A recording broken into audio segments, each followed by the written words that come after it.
Essa música se chama Mimi. Foi composta pelo maestro Age de Azone, com arranjos para a banda feitos por ele também. Eu sou bisneta do maestro Age de Azone. Meu primeiro contato com sua história foi quando eu era criança.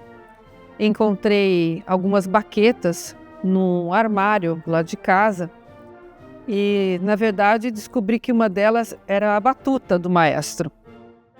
Como meu avô Miro, filho do maestro, faleceu quando eu tinha 12 anos, e ele poderia ter sido minha melhor fonte de informações mais tarde, poucas memórias familiares sobre o maestro chegaram até os bisnetos, né? Bom, basicamente a única pessoa com quem eu contava, às vezes, com informações é o meu pai, né? O pai, em algumas situações, ouvia rádio junto comigo, ou me chamava para ouvir um programa de chorinhos, que eu tinha 2 anos quando o avô Age faleceu. O maestro Age de Azone nasceu em 18 de agosto de 1885, na cidade de Gonzaga, região de Mantova, na Itália. Chegou ao Brasil em 1891 com seus pais, Angelo Azone e Margherita Mandini, e o irmão mais velho. A família chegou no distrito de Sousas, que naquela época era chamada Arraial dos Sousas, em 1899. Ágide tornou-se barbeiro e casou-se com Ana Maria Gazola em 26 de janeiro de 1905. Eles tiveram 7 filhos. Campinas já se destacava como um centro importante comercial, financeiro, agrícola do nosso estado, do nosso país. E também já manifestava suas vertentes artísticas, né? Com 1850, a inauguração do Teatro São Carlos, 1857, Clube Semanal de Cultura Artística, onde reunia intelectuais, artistas, manifestações culturais de diversos segmentos, saraus, companhias de fora que vinham se apresentar, enfim. E o crescimento populacional da cidade, o que demandava também outras formas de manifestação musical que pudesse se aproximar fora desses espaços que normalmente eram mais para as camadas mais privilegiadas socialmente, economicamente. E daí vem a importância das bandas de músicas, que pela sua praticidade e pela sua sonoridade podia tocar em quaisquer espaços abertos, livres, qualquer tipo de repertório. Então, a partir da década de 1870, a gente vê uma proliferação muito grande das bandas de música na cidade e cumprir a sua função de também democratizar o acesso à cultura, sobretudo musical. Não só cultura, mas entretenimento. Eram muito comuns as participações das bandas em todos os tipos de eventos sociais, desde religiosos, praças públicas, eventos cívicos. O maestro Ágide iniciou sua experiência musical na banda Líria Souzapolense, em 1906, e mais tarde substituiu algumas vezes o maestro. Em 1914, Ágide começou a dar aulas de música para os mais novos e fundou, com esses alunos, a banda Santa Cecília, conhecida então por Banda dos Novos. Alguns anos depois, ele se mudou com a família para a Rua José Paulino, no centro de Campinas. Ele foi muito ativo na cena cultural de Campinas e região. Em algumas ocasiões, regeu a banda ítalo-brasileira, tocou na banda Progresso Campineiro, auxiliou na fundação da Banda Brasileira e da Corporação Musical dos Homens de Cor. Mas a maior novidade foi descobrir que ele participou com outros músicos e professores da sessão inaugural da Sociedade Sinfônica Campineira, em 1929, e foi trombonista da orquestra por alguns anos.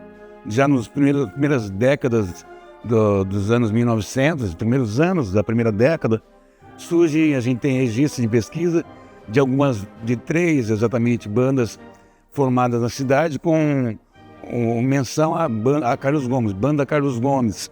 E uma dessas corporações, talvez a mais tardia, anos 30, 1930, 38, que foi capitaneada pelo maestro Age de Azone, instrumentista, compositor, que teve um papel importante também nessa contextualização das bandas na cidade de Campinas. Ele fundou uma banda musical chamada Carlos Gomes em 1929 E na inauguração da sede da Rua José Paulino, esteve presente a irmã mais nova do compositor Carlos Gomes, Ana Gomes. E o Ágide foi o maestro dessa banda até seu falecimento em 1939. Essa banda ela foi formada, ela começa a se configurar a princípio em 1929. O maestro e fundador é o maestro Azzoni. E em 30, me parece que com isso ela já está estruturada a ponto dela pedir verba. E em 34, então, essa verba é destinada a ela.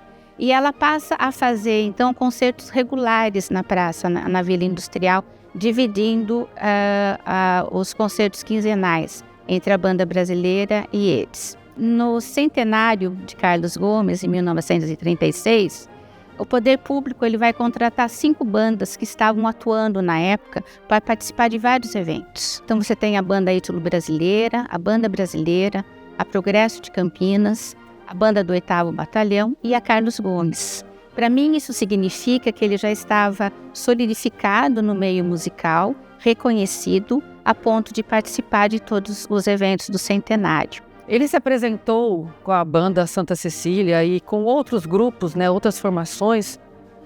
Se apresentou em bailes, procissões, inaugurações, restaurantes, cinemas, circos e em locais como, por exemplo, Clube Regatas, Società Italiana Lavoro e Progresso, Teatro São Carlos, nas praças Carlos Gomes e Corrêa de Lemos e outros espaços recreativos e culturais que havia na época. Segundo a gente entendeu, havia 2 restaurantes importantes no centro de Campinas. Um deles tinha música ao vivo com jazz band.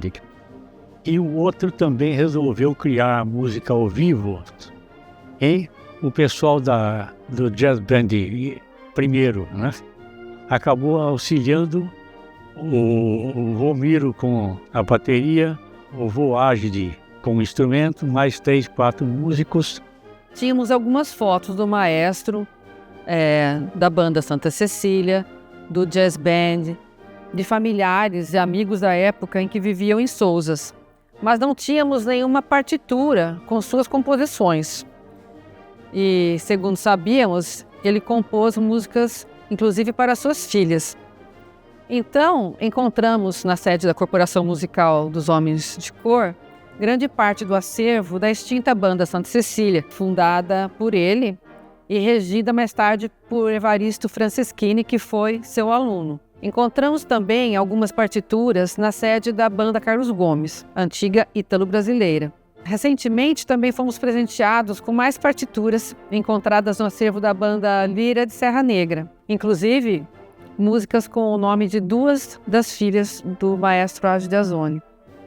E tem uma outra faceta do maestro Azzoni que me chama a atenção, porque ele foi instrumentista, foi maestro, foi professor e também foi compositor. E fazendo um levantamento no acervo da Lira de Serra Negra, eu encontro lá 82 cadernetas, especificamente para um conjunto pequeno, que os arranjos eram para um quarteto, compostos de 2 violinos, uma clarinete e uma flauta, em dó. E dentro desses arranjos existem algumas composições da lavra do maestro Azzoni.